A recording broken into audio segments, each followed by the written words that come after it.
times where everybody's trying to make an extra dollar. You know, there's nothing wrong with that. But it seems like the more we want to get into it, the less time we have for our loved ones. And imagine yourself now, out of the things that I've learned today, besides looking at all the successful people like Mark Zuckerberg, let's say, for instance, Robin Sharma, and I'm going to have some of these tips from them, actually. So I want to share with you guys how to work without working. 3 lessons from the successful. And this is day 5 out of a 14-day video marketing challenge, which we'll be a part of. And I told you I was going to bring some value, man. Everything I'm learning, I'm trying to teach. And there's so much. I would need an extra days, but I'm bringing you at least what we can absorb. So we know right now, there's many people right now, for example, doing Uber, right? Nothing wrong with doing Uber. Actually, there's people looking for some extra income. But to be honest, there's over 750,000 people, active people doing Uber, right? Whose name? Oh, my grandson? Jaciel. No worries. He's good. He's in his days trying to come out, trying to come out of the cage. So there's still over 750,000 active people doing Uber. And guess what? 98% of them, maybe 95, are doing it as a part-time because everybody's trying to get some extra money, but you got to put some extra time. Now, how would you make some extra money without necessarily having to put so much time? There's leverage on that. We could talk about that later, but I'm going to bring you these 3 lessons from the successful of how to work without working, right? So number 1 is to find, right, do the easiest first. So out of the tasks you're going to be doing, like this, I'm taking it from Mark Zuckerberg, right, which get moving with the easiest first. Why? He says that every average person tends to be stuck on against the wall on where do I begin? What things do I start with? Should I start with the hard? Or, you know, so when you do the easiest first, you have enough time to be more productive and have more progress in life, right? Can I spell that for you? Right away, I will. Don't worry. Jasiel. There you go. That's my grandson's name. So yeah, getting the easy out of the way, right? It says it's a simple rule for business.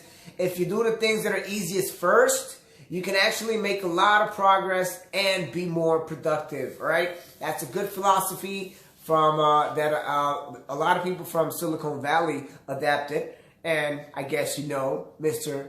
Zuckerberg, he comes from there, right? So number 2 from Sean Lourdes, I don't know if I'm saying it right, is be more generous. You see, the art of giving has been one of the most impactful things in life. Tony Robbins says that if you don't have a life, if you don't live in life, if you don't give in life, you're not living. You're just, you know, surviving. So you got to learn how to live by that principle of giving to others, give knowledge, share a smile, bless them with something. I don't know, give them an extra tip, whatever. But learning how to share, how to give is going to cause a bigger impact for your business.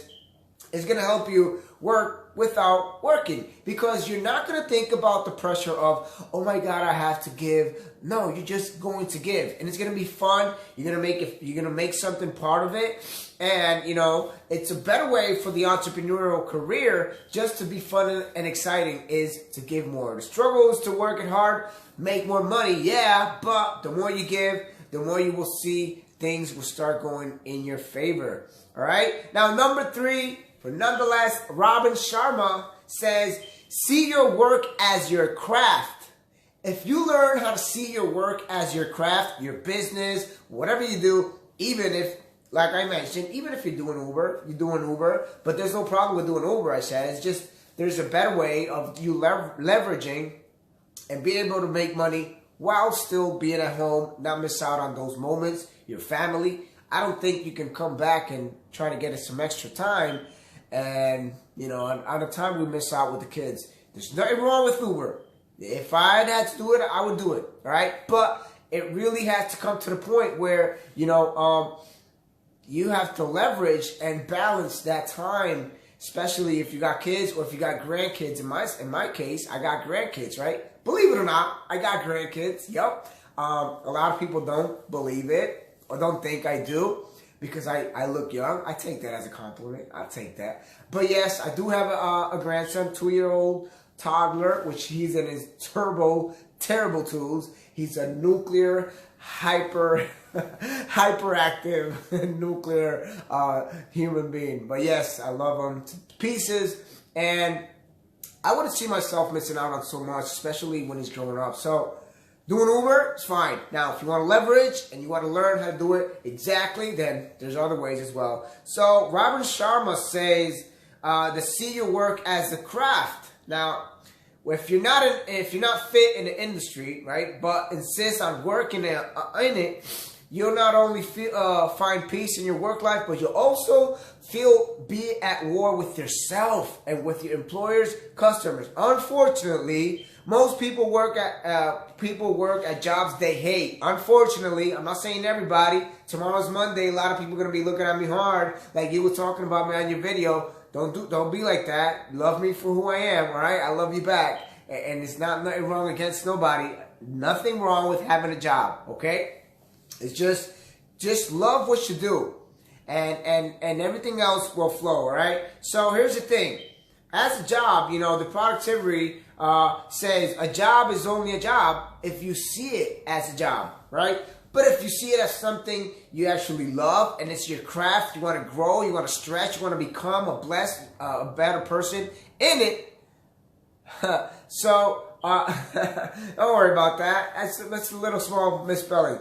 You want to see it as a blessing in it, then just see something as your craft and you're going to grow into it, right? See your work as another opportunity to practice your craft. That will push you to love your craft and release the magical products or services you so want to get going. All right, so big shout out to Reggie Borrero, who is Borrego, who's actually our new active member in our team. God bless you, champion. Big shout out over there in Texas, which is an amazing man, a family man. So here's the thing.